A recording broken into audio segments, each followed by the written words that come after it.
James Steven चानोस, जिनका जन्म 24 दिसंबर 1957 को हुआ था, एक प्रसिद्ध अमेरिकी निवेश प्रबंधक हैं जो शॉर्ट सेलिंग में अपनी विशेषज्ञता के लिए जाने जाते हैं। न्यूयॉर्क सिटी में मुख्यालय वाले पंजीकृत निवेश सलाहकार किनिकोस एसोसिएट्स के अध्यक्ष और संस्थापक के रूप में चानोस ने वित्तीय क्षेत्र में एक प्रमुख हस्ती के रूप में अपनी स्थिति को मजबूत किया है। वित्त में उपलब्धियों से परे चानोस कला के प्रति अपने जुनून के लिए भी प्रसिद्ध हैं और एक विशिष्ट कला संग्रहकर्ता के रूप में पहचाने जाते हैं। उनकी बहुआयामी रुचियां BBC4 की documentary the bankers guide to art में प्रदर्शित हुई, जहां उन्होंने वित्त और कला की दुनिया के संगम पर अपने विचार साझा किए। 1957 में जन्मे जेम्स स्टीवन चानोस मिल्वॉकी, विस्कॉन्सिन में एक ग्रीक प्रवासी परिवार से आते हैं। उनके परिवार ने ड्राई क्लीनिंग की दुकानों की एक श्रृंखला चलाई, जिससे चानोस को कड़ी मेहनत और उद्यमिता के प्रारंभिक पाठ मिले। वाइली ई ग्रोव्स हाई स्कूल से शिक्षा पूरी करने के बाद चानोस ने येल विश्वविद्यालय से उच्च शिक्षा प्राप्त की। 1980 में उन्होंने अर्थशास्त्र और राजनीति विज्ञान में कला स्नातक की डिग्री प्राप्त की, जिसने वित्तीय दुनिया में उनके भविष्य के प्रयासों की नींव रखी। 1982 में जेम्स स्टीवन चानोस ने अपनी करियर यात्रा ब्रोकरेज फर्म गिलफोर्ड सिक्योरिटीज से शुरू की। यहीं उन्होंने नकदी प्रवाह विश्लेषण किया, जिसके आधार पर उन्होंने एक सेल रिकमेंडेशन दिया, जिससे बॉल्डविन यूनाइटेड की वित्तीय कमजोरियां सामने आईं। यह कंपनी 1983 में दिवालिया हो गई। यह शुरुआती सफलता चानोस की बाजार मूल्यांकन में वित्तीय विसंगतियां पहचानने की क्षमता को दर्शाती है। गिलफोर्ड में सफलता के बाद चानोस डॉयचे बैंक चले गए, जहां उन्होंने माइकल मिल्केन के जंक बॉन्ड्स और ड्रेक्सेल बर्नहम लैम्बर्ट की गतिविधियों का विश्लेषण किया। इन भूमिकाओं ने उनके वित्तीय विश्लेषण कौशल को और निखारा और बाजार की गतिशीलता को समझने में गहराई दी। 1985 में अपने पिछले अनुभवों और विशेषज्ञता का लाभ उठाते हुए चानोस ने किनिकोस एसोसिएट्स की स्थापना की, जिसमें प्रारंभिक निवेश $16 मिलियन का था। काइनिकोस ग्रीक शब्द साइनिक से लिया गया है, जो फर्म की संदेह और आलोचनात्मक विश्लेषण की विचारधारा को दर्शाता है। चानोस ने इसे शॉर्ट सेलिंग में विशेषज्ञ फर्म के रूप में स्थापित किया, जो अधिक मूल्यांकन या बुनियादी रूप से कमजोर कंपनियों से लाभ उठाने पर केंद्रित है। किनिकोस में चानोस की एक उल्लेखनीय स्थिति थी एनरॉन कंपनी पर शॉर्ट पोजीशन लेना। जब यह ऊर्जा दिग्गज एक बड़े लेखा घोटाले में ध्वस्त हुई, तब यह निर्णय भविष्यदर्शी साबित हुआ। इस रणनीतिक शॉर्टिंग ने चानोस की बाजार मूल्यांकन की मूलभूत विफलताओं की पहचान और लाभ लेने की क्षमता को रेखांकित किया। चानोस की निवेश रणनीति का गहन शोध पर आधारित है, जहां वे कंपनियों के मूलभूत दोषों या बाजार की कमजोरियों की तलाश करते हैं। वे दीर्घकालिक शॉर्ट पोजीशन बनाए रखने के लिए जाने जाते हैं। यह पारंपरिक निवेश रणनीतियों से भिन्न है और चानोस के बाजार की अक्षमताओं को उजागर करने के समर्पण को दर्शाता है। कई बार उन्हें एक व्हिसल ब्लोअर की तरह देखा गया है, क्योंकि उनकी भारी शॉर्ट सेलिंग गतिविधियों ने बॉल्डविन यूनाइटेड और एनरॉन जैसी कंपनियों की छिपी कमजोरियों पर प्रकाश डाला है। उनके प्रयासों ने उन्हें वित्तीय दुनिया में एक प्रभावशाली व्यक्तित्व बना दिया है। 2010 के दशक में चानोस और अन्य निवेशकों को कठिनाइयों का सामना करना पड़ा, क्योंकि विलय और अधिग्रहण M&A का बाजार मजबूत था और कई कंपनियां अपने शेयर वापस खरीद रही थीं, जिससे शॉर्ट सेलिंग से लाभ कमाना मुश्किल हो गया। इस समय के दौरान चानोस की कंपनी किनिकोस एसोसिएट्स की संपत्ति $6 अरब से घटकर $2 अरब 5 करोड़ हो गई। इसके जवाब में चानोस ने निवेशकों को एक नया फंड प्रस्तावित किया, जिसमें लंबी और छोटी दोनों तरह की पोजीशन होती, ताकि फर्म का पोर्टफोलियो विविध बन सके। नवंबर 2023 में वॉल स्ट्रीट जर्नल ने रिपोर्ट किया कि चानोस ने अपने हेज फंड को बंद करने और बाहरी निवेशकों की पूंजी वापस करने का निर्णय लिया है। यह फैसला तब आया जब शेयर बाजार अच्छा प्रदर्शन कर रहा था और S&P 500 इंडेक्स वर्ष के दौरान लगभग 20% ऊपर था। इसके अलावा टेस्ला, जिसके खिलाफ चानोस ने शॉर्ट पोजीशन ली थी, और का शेयर मूल्य लगभग 117% बढ़ गया था। जेम्स स्टीवन चानोस को तब मान्यता मिली जब उन्होंने 2001 में एनरॉन के पतन की भविष्यवाणी की। इससे पहले कि कंपनी दिवालिया हुई, उन्होंने पूरे 2001 में एनरॉन पर शॉर्ट पोजीशन बनाए रखी और जैसे जैसे कंपनी के बारे में नकारात्मक जानकारी सामने आई, उन्होंने अपनी स्थिति और बढ़ाई। यह फर्म किनिकोस एसोसिएट्स के लिए लाभदायक रहा।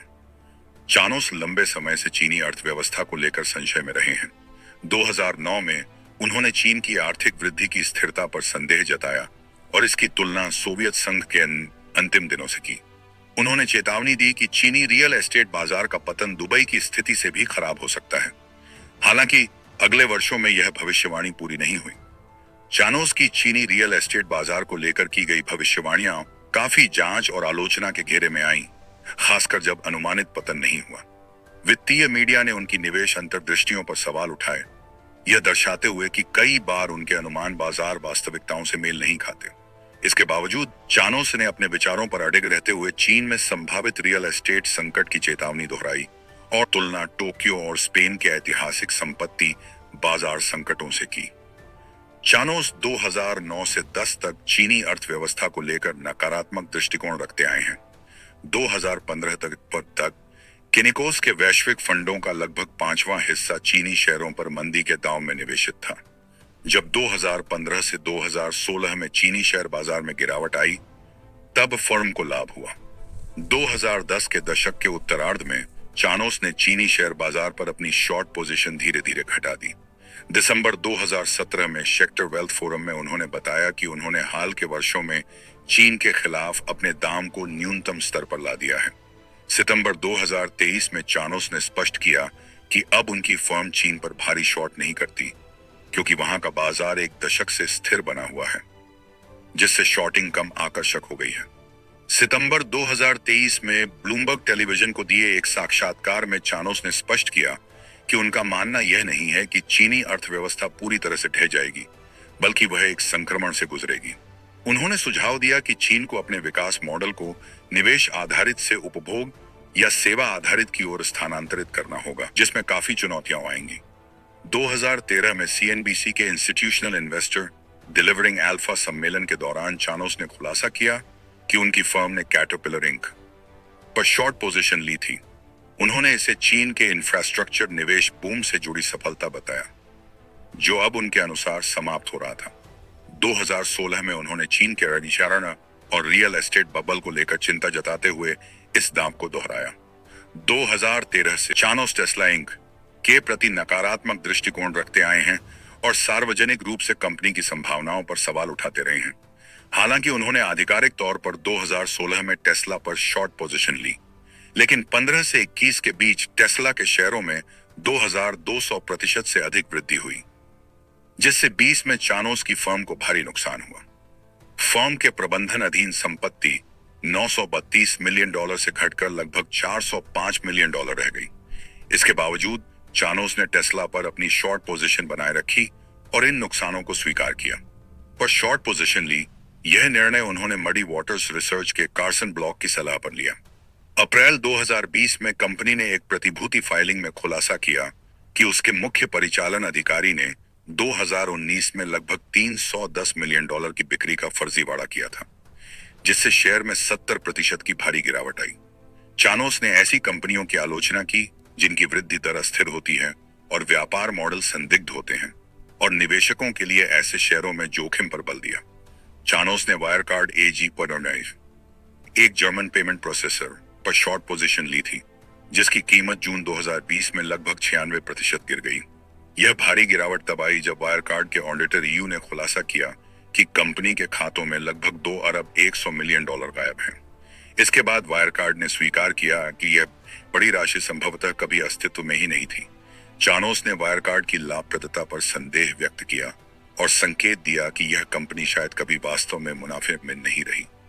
चानोस ने द हर्ट्ज कॉर्पोरेशन, एक कार रेंटल कंपनी, पर भी शॉर्ट पोजीशन ली थी, लेकिन उन्होंने यह पोजीशन उस समय बंद कर दी जब हर्ट्ज ने दिवालिया होने की अर्जी दाखिल की।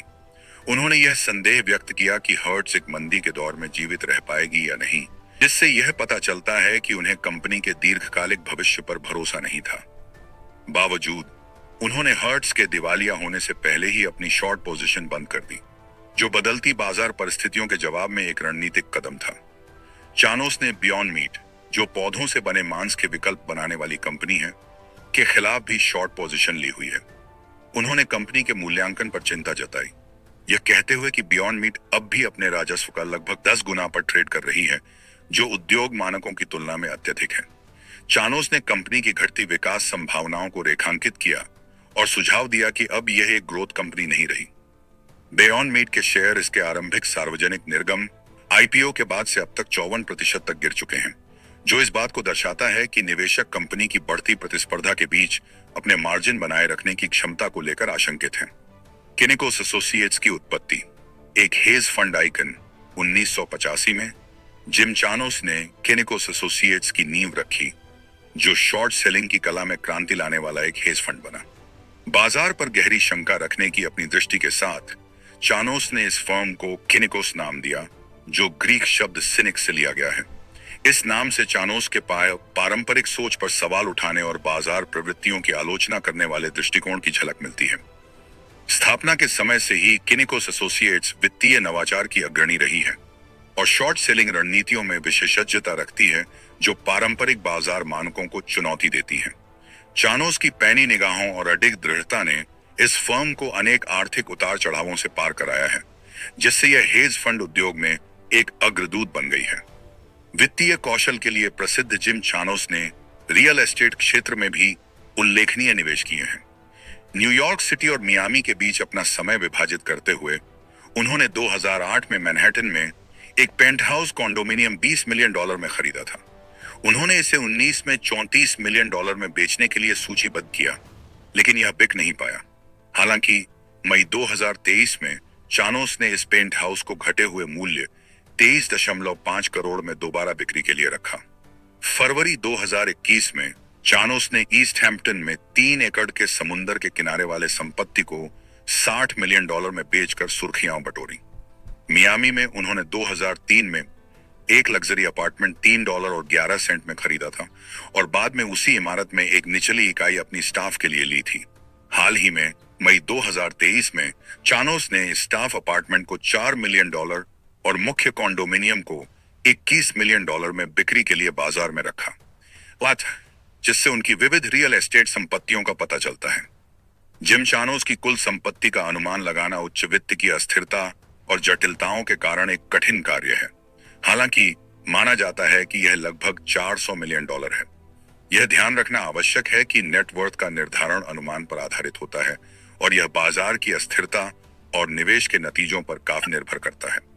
वर्तमान में फ्लोरिडा में रहने वाले Jim Chanos Yale School of Management में बेक्टन फेलो और वित्त के व्याख्याता के रूप में कार्यरत हैं। अपने पाठ्यक्रम के माध्यम से वह वित्तीय धोखाधड़ी के ऐतिहासिक विकास की पड़ताल करते हैं और वित्तीय क्षेत्र की जटिलताओं पर महत्वपूर्ण अंतर्दृष्टियां प्रदान करते हैं। इसके अलावा वह द ब्राउनिंग स्कूल के बोर्ड अध्यक्ष रह चुके हैं और न्यूयॉर्क हिस्टोरिकल सोसाइटी तथा नाइटिंगेल बैम्फोर्ड स्कूल में ट्रस्टी पदों पर भी कार्यरत हैं। चानोस की वित्तीय उपलब्धियां और हेज फंड उद्योग पर उनका प्रभाव गहरा है। भले ही उनकी अनुमानित संपत्ति लगभग $400 मिलियन मानी जाती है, लेकिन सटीक आंकड़े अभी भी अज्ञात हैं, क्योंकि उच्च वित्तीय गतिविधियों में कई अनिश्चितताएं जुड़ी होती हैं। करियर की शुरुआत से लेकर निवेश रणनीतियों पर पड़े उनके गहरे प्रभाव तक उनकी यात्रा ने वित्तीय दुनिया में एक स्थायी छाप छोड़ी है। इसके अलावा मैनहट्टन और मियामी में की गई रियल एस्टेट पहलों ने उनकी वित्तीय कहानी को और भी विविधता प्रदान की है। अपने व्यावसायिक कार्यों के अलावा चानोस शैक्षणिक क्षेत्र में सक्रिय रूप से योगदान दे रहे हैं और परोपकारी गतिविधियों में भी संलग्न हैं।